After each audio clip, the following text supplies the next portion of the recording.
Folks, welcome back. How's everybody doing today? Where are we at? Double Masters, Strixhaven, Old School Weatherlight printing from the factory. Adventures Forgotten Realm, everyone's favorite 2021. So I hope it's been a good day. I have to take a break here and there. My voice is a little scraggly today, so you guys have to bear with me. Today's conversation is about print runs and the Rudy perspective on what's going on. So Flesh and Blood released a lot of the print run information a few weeks back. I'm just late to the party. And then we're going to talk about the Magic the Gathering situation with print runs. So I want to kind of go over these two things because essentially Flesh and Blood with Tales of Aria and Everfest, the print runs were very high. And a lot of people were very surprised by that, especially Everfest First Edition having a print run of over 200,000 booster boxes. So a lot of people have been discussing this with me, saying, okay, well, if Flesh and Blood has Tales of Aria and Everfest around 170 to over 200,000 range, what does that mean for Magic? Does that mean Magic's like 1 million boxes? It goes back to that thing. The Magic the Gathering print run conversation is more complicated. So the most important thing people care about is going to be the collector box for Magic the Gathering.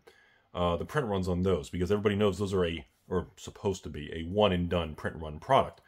But it's not that simple, because the consensus on the internet is there's always a 250,000 plus or minus 10%, depending on how Wizards feels the strength of the product's going to do.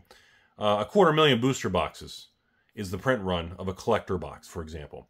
March of the Machine, Kamigawa Collectors, Streets of Barry Manilow, Dominar United with Lost Legend. That's the overall consensus. Now, my opinion's a little different.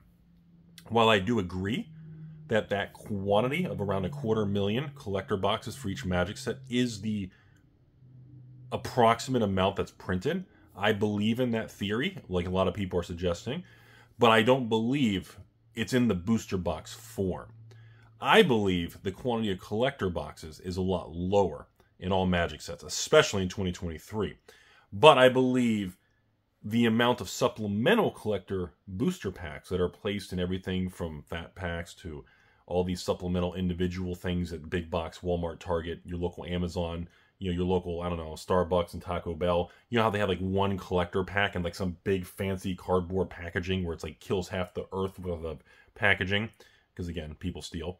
I think a lot of the supply, a lot more than people realize, is in supplemental products. And even outside the United States, the entire world, I know it's tough for us Americans to realize this, but the entire world does not revolve around North America. A lot of this product does go to Canada and, of course, well, the other countries around the world. I believe, and I could be wrong on this, but the majority, if not all, collector packs are usually English. I know sometimes they do like a Japanese collector packs and things like that, but overall, I would say it gets murky when you try to say, okay, well, was there 250,000 collector boxes worth of packs? Does that include English and non-English? Does that include boxes and supplemental single packs? So it gets very fuzzy on that kind of thing. It's like the Lord of the Rings situation coming up. I believe, or at least if I was Wizards of the Coast, the demand is so high, I expect the Lord of the Rings collector box product and the Lord of the Rings Commander product at release to be the most sought after there is. I don't think the draft and set are going to be as crazy demand because, well, you can probably just get them after release, and that's something I've been kind of paying attention to. But the collector boxes, specifically of Lord of the Rings and the Commander, are a unique situation. In this video, we're just talking about collector because everybody wants these serialized rings. Obviously, the one of one, but there's still a lot of other serialized rings in this product. And I believe that is the real chase. In addition, a lot of people who aren't Magic the Gathering Hasbro fans are going to buy Lord of the Rings branded products on this particular IP because it's such a popular, powerful IP. So I believe instead of like 250,000 collector boxes, I believe Wizards is going to go like 300,000, maybe even 400. I think it's going to be outrageously high. That's my opinion. I have no evidence on that. Now, that's what I would do. Doesn't mean they're going to. Now, at the same time, if they go from 250,000 collector boxes to 300,000, or 1/3 333, it doesn't mean that the amount of collector boxes has been increased. That's just how many packs I think are going to be produced. I believe the overall supply of Lord of the Ring collector boxes is going to be about the same, but there's going to be a lot more packs printed, and they're going to be dispersed in everything from these holiday gift fat pack bundles that we can't say fat, all these other individual single kind of collector retail big box blister packs. They're going to be in different things. I think even a normal fat pack now, doesn't it have a bunch of regular packs or draft or set and you get like one collector or something? I believe things like that are where a lot of these packs are going to go. So I would expect there to be more of them. But the point of this video is now we're going to zoom back a little bit. When I see Flesh and Blood releasing print runs, and their products are hitting 175,000 for like Everfest, or not Everfest, for like Tales, plus or minus maybe 1% or 2. And I see Everfest over 200,000 boxes. That's some really fucking big numbers. Like, I was surprised to see the number that large. I did not expect it to be that large.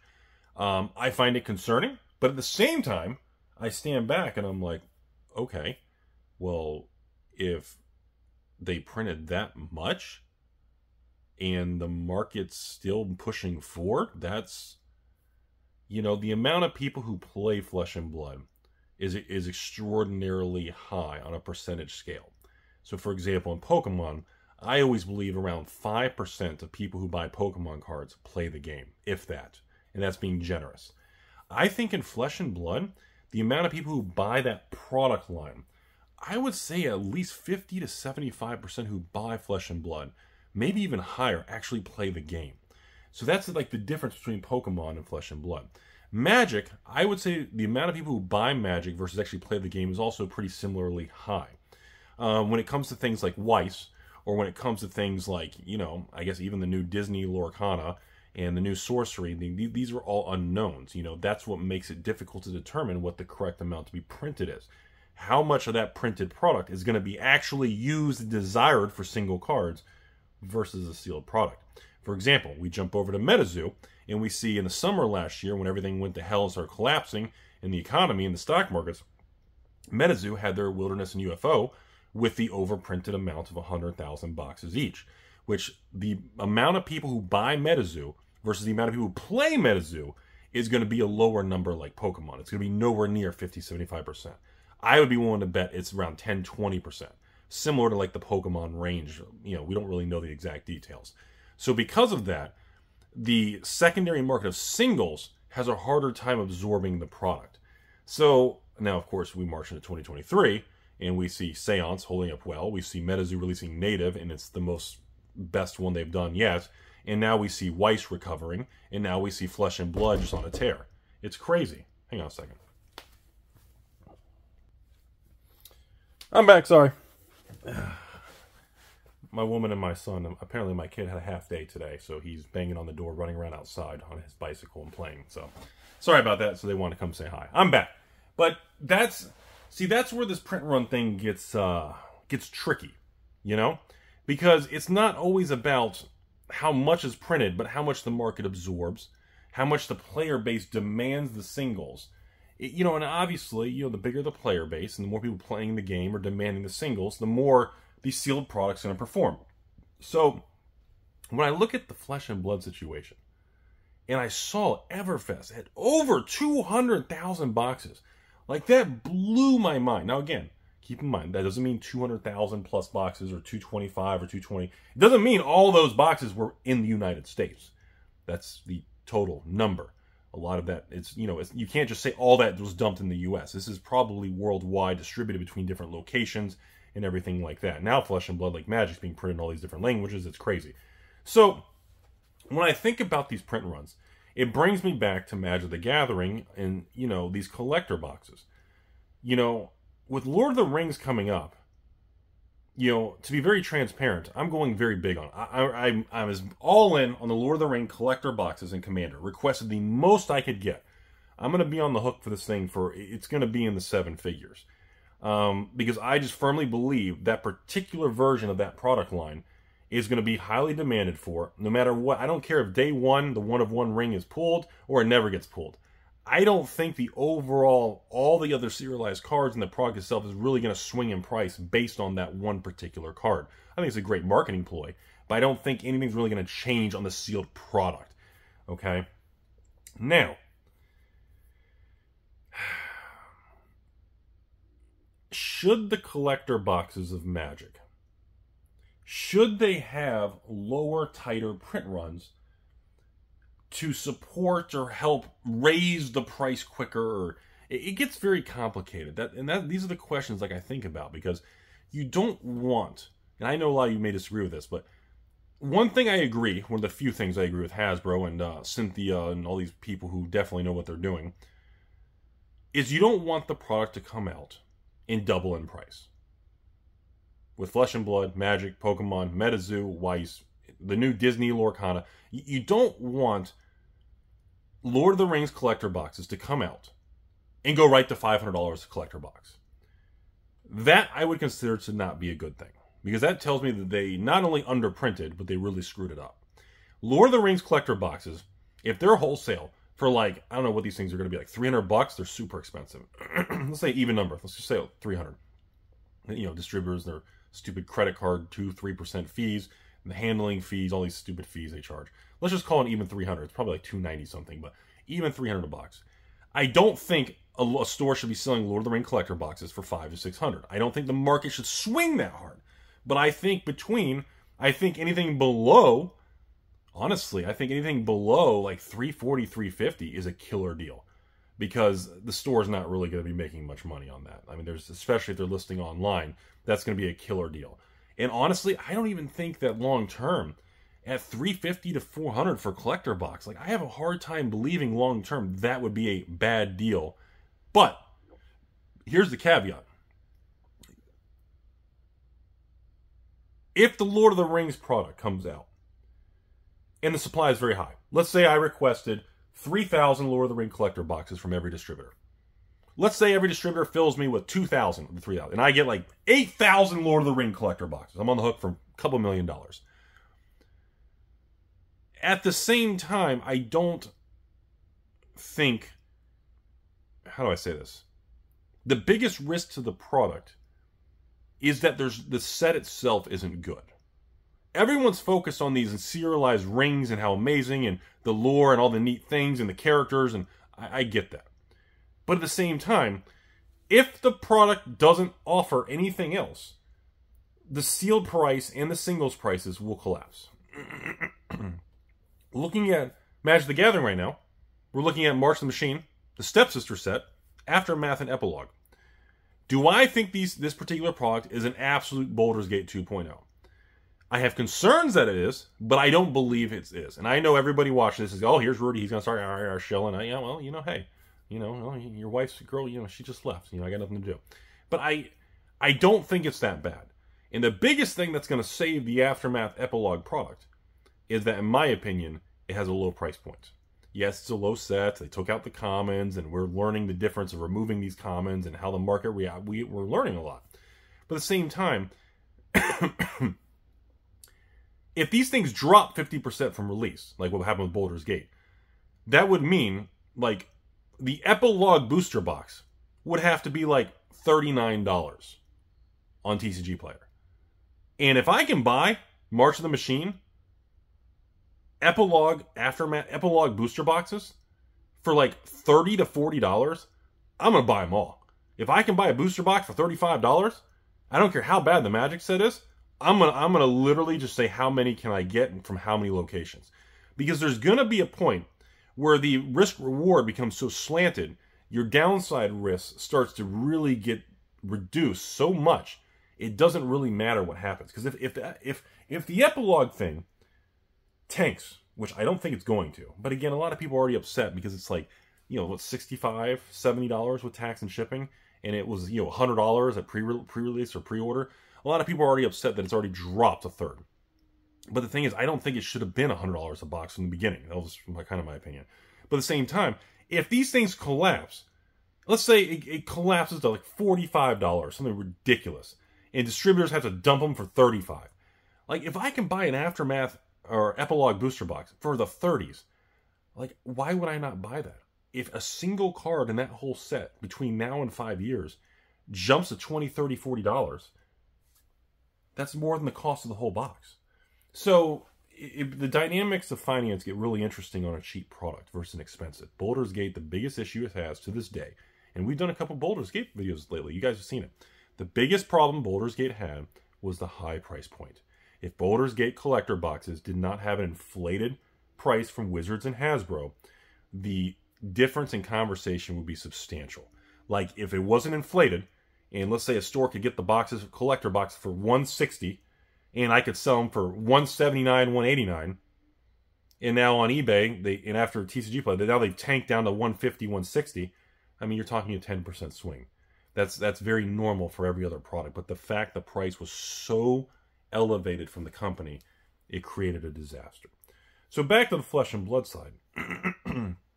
I'm not sure if this shows how much a lot of people are still refusing to accept the absolute behemoth, the Goliath, the strength of Flesh and Blood and what's happening, or people just aren't aware, they're not willing to accept it. I'm not sure what it is, because I'm looking at this shit, and you know, we went to the Pro Tour Baltimore. I like to go to those things just to film, talk to people, interview people, and talk to the company, ask a lot of questions, meet the players, meet the people. This was, I think, Star City Games running it. Talk to the employees, talk to the vendors, and, you know, I learned a lot. You know, when I was talking to these vendors, they're telling me all the business coming from, you know, Japan, buying insane amounts of Flesh and Blood because of the growth over there. Watching these players buy cold foils and worrying about prices because now everything's going back up. And the mindset has shifted. And I'm like, I can't tell online when people are watching my videos and they make fun of me for shilling MetaZoos and Flesh and Bloods or Weiss or even Magic, whatever it may be, whatever the topic of the video is. Like, I can't tell if people, it's just mean sometimes. They genuinely, like, hate the industry. They hate me. They hate their store. They hate the company. Like, or are they not aware of the size of some of these CCGs? The scale and the scope of some of these card games are out of control. I mean, some of these things are just massive. And the Flesh and Blood thing is just wild because from day one, Flesh and Blood has always dealt with that whole nobody plays the game, and it was attacked to no end. It was the craziest thing I'd ever see. And now, I don't see much of that anymore. Most of those attacks now have been diverted to just MetaZoo and some of the other Kickstarter games that I didn't carry. And, well, actually, I think a lot of the other Kickstarters went out of business. I don't even know if a lot of Kickstarters in 2021 are still going. Are they even making new product? A lot of them didn't make it. So I think, like, a lot of that has now been diverted away from Flesh and Blood because of the sheer growth. And they're about to come to their 10th release, which is going to be absolutely insane. I'm warning you all right now. Yes, we're going to have a special release for the patrons and doing everything. Yes, the 10th special release of Flesh and Blood has serialized actual sketch cards, not gold stamped that Wizards is doing from artists, actual hand drawn from the artist and signed and stamped. Literally, like, printed cards with drawings and artwork on the front, like fully blown number, like the real deal, like really wild stuff for the 10th set of Flesh and Blood. And it's going to be it's going to be a monster. I'm going to be very clear with you all. It's going to be an absolute Goliath of a release. And, you know, now I wonder with like the MetaZoo situation after Native, and it held up so well, and now that we're going to the end of May, by the time you watch this video probably, you know, what does that mean for the next MetaZoo set? Or, you know, now that it kind of proved it turned that corner, I don't know. Excuse me. But let's go back to the Magic for a second here. So the print runs on these collector boxes and everything with Magic continues to be a very controversial topic. Leaving the emotion out about Pinkertons and Hasbro and the absolute just dumbass tragedy of the amount of morons that combine themselves at corporate level that are just unlike anything I've ever seen in a company. Putting all that aside and looking at the actual releases and the actual economy of Magic, the facts, in my opinion, remain that old school Magic, Alpha, Beta, Unlimited, you know, 4 Horsemen sets, you know, they are nowhere near their highs. They are still 20, 30, 40% off their highs. I do not see that recovering anytime soon. We're in for a long haul. No easy money, no tendies. Because people are genuinely, the damage post-Magic 30 cannot be understated. And, of course, Pinkertons and all this other dumb shit that Hasbro does. You know, so, but the new Magic still, most people who buy new Magic, and families who buy it, and people who buy from me, and people who go to the local Walmart, and they buy from it. They're not saying, I'm not going to buy this new pack of cards because I heard what happened online. Most people are not either informed, aware, or they're going to care. So, as we approach this massive Lord of the Rings thing, you know, I continue to struggle about this print run conversation. Because I understand on the surface how everyone's throwing in the towel. Money's not flowing to Magic. Nobody's hoarding sealed product. It's all dead, all this stuff. And everybody online is in agreement. And I sit here with my heavy bags and of the biggest bags of sacks of balls in the world. And I sit here and I talk to you all and I say, you know, I see everybody out there saying the opportunity's done. Everyone's negative. Don't have sealed product. It all goes to hell. I mean, I see it out there. I see it. But at the same time, you know, I mean, this was a little Weiss set called Date a Bullet, a little supplemental set that was like $18 to $24 when it came out like a year ago. And nobody wanted it. It was a terrible Weiss set. And now, if you can even find a sealed case, which I don't even know if you can, these loose boxes are probably double that. They probably doubled, or if not over doubled. They're probably $40 a piece on TCG Player. And you're probably buying loose, shady boxes where they already kind of took out the good crap. And if you bought it by a sealed case, it probably costs you $50, $60 a box. Probably 200% return a year. Because everybody said it was bad. And it was dead. And I look at Magic. And I'm just not on board with everybody. I understand what everyone says. I understand what social media says. I understand what all the YouTubers say. I understand what everybody says about me. And I know what the social medias and, you know, the back page, Facebook's, MySpace, Tinder, and everything says. But I'm just not on board with Silk Road. I'm just not on board with this attitude that the game is over.